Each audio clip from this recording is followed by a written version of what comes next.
I'm Carmen Delia Rodriguez. I'm 71 years old. I live in Los Angeles, originally from New York City. I'm an actor, and I also dabble in real estate investments. And I had a stroke in 2022, and this is my dog, Dookie. I can go back to exactly when I started not to feel myself. It was January 8th of last year, and I noticed that my stride was compromised. It's almost like I had an alignment issue. I would keep going to the left when I was walking my dog, and I was dropping things. I was a little bit confused. I just was so fatigued. I would sleep like for hours. Nothing seemed right. And I started realizing that there's something more serious could be happening to me. And I knew that I was in denial, but I thought that if I just slept as much as possible, I would be okay, because it's probably just a virus, some little quirky thing that happens to somebody who just turned 70. And then on January 12th, I had an audition. This is 4 days later. I'm still having these symptoms. I go into the shower. I come out. I push back my hair, because that's what I usually do. And I looked in the mirror, and I noticed that my face was not symmetrical. Not that it was always perfect, but it was off. So I had an audition, got to put my makeup on. I couldn't do my makeup. I couldn't do my lip line, because this lip here, my side of my face was drooping. Oh, I still have to do my audition. I get in front of the camera, and I do my slate. And when I start saying my name, I hear Porky Pig. I turned off the camera, and I sort of just like crumbled to the floor saying, I'm sick. I really am sick. And I don't know if it's a heart attack or if it's something, maybe it's something I had a bout with cancer a few years ago. And I called a dear friend who is a patron, and he does a lot of charitable work for St. John's. He goes, just get yourself over there. It's a stroke center. They will take you right away. And they took me, and they asked me all sorts of questions. I had a team of 8 people hanging over me, looking into my eyes, asking me silly questions. Who is the President of the United States? What day is it? Et cetera, et cetera. And I was joking and like making believe I didn't know who the President of the United States was. And it was just, I was trying to be light about it, but at the same time, they weren't laughing. They took me into a room, and I think I went into a CAT scan, and they pulled me out, and they started saying, you are having a stroke, and we need to get you into surgery right away. It's, I think they said something to the fact that it could be throbbing in there, and I could be close to an aneurysm. And they were able to remove the blockage, the clot, and they brought me back. I ended up in intensive care, and this wonderful team of doctors and some nurses that were just absolutely over the moon wonderful to me. They were trying to assure me that they were going to find out why I had a stroke, because there was my cholesterol was perfect. I did not have AFib. What is going on with this woman? And finally, a day later, Dr. Riza comes in. He said, I'm going to perform what they call a bubble test on you. He came back and he said, you have a very large hole in your heart. And then he went on to explain to me what a PFO is. It's just basically something that we have when we're in our moms, because our lungs are not working, so we have to get the blood directly from our mother to go to each side of the heart. And 20% of the population, it doesn't close. It should close, but it didn't close on me. And it's always been curious to me. I'm 70 years old.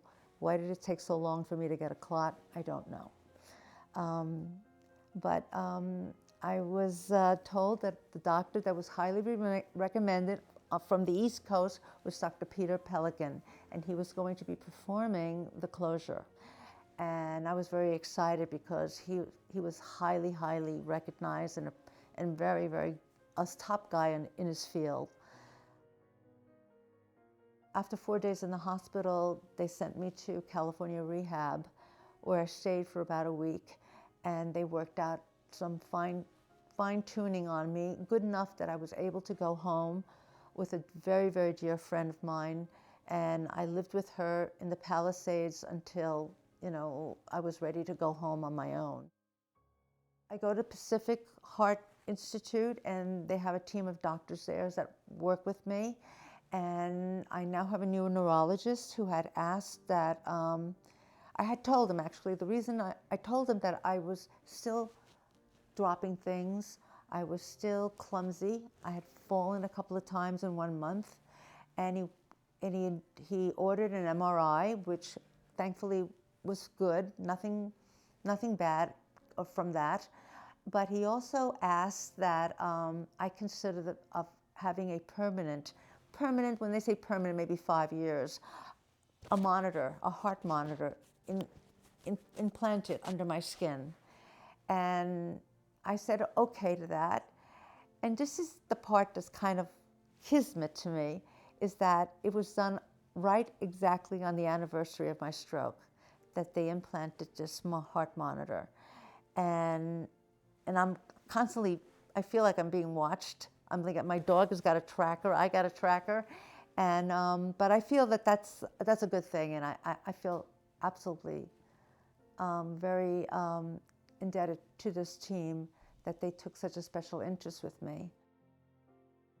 When it was found out that I had a PFO, people from the East Coast, other doctors, recommended that there's only one person that should be doing that PFO, and they mentioned Dr. Peter Pelican. I'm going, what's his name again? They got I go, that is so fun.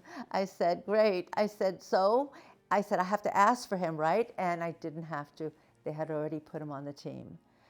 So, but I have to do an incredible shout out, and I do not remember their names, the nursing staff at St. John's. I mean, I remember the first night I was there was somebody that was just assigned to me. He would watch me from a window in intensive care, and he told me, he's right off the bat, I'm going to be waking you up every hour. And I'm going, why? He goes, because I have to. On the hour, that cutie would wake me up. And he was absolutely adorable. And I was lucky, I had him for 2 nights while I was in the hospital. But then other nurses came in, and they were as good and very caring. I never, ever had to wait for anybody to have to wait. Some people say, I have to wait, they don't answer my ringing or anything else. That never happened with me. They were on it. I was blessed. I have lots of friends, and they're contemporaries, same age as me. And one thing I tell them, I said, I always thought that I really listened to my body. I do yoga, I've done Pilates, I've done a few things that I think I'm in touch with my body. But there are things that happen to us every day that may be a little odd, and we just basically forget about it. I would say to any woman out there who is experiencing a lot of odd things happening in one day, headache, fatigue, balance issues, coordination, that's a big one.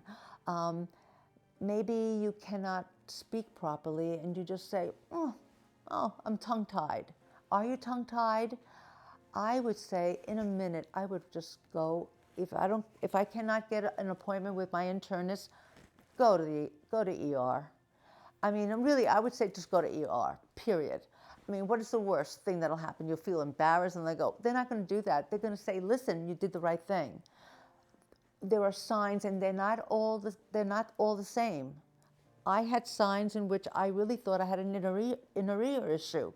And in fact, I was having a massive stroke.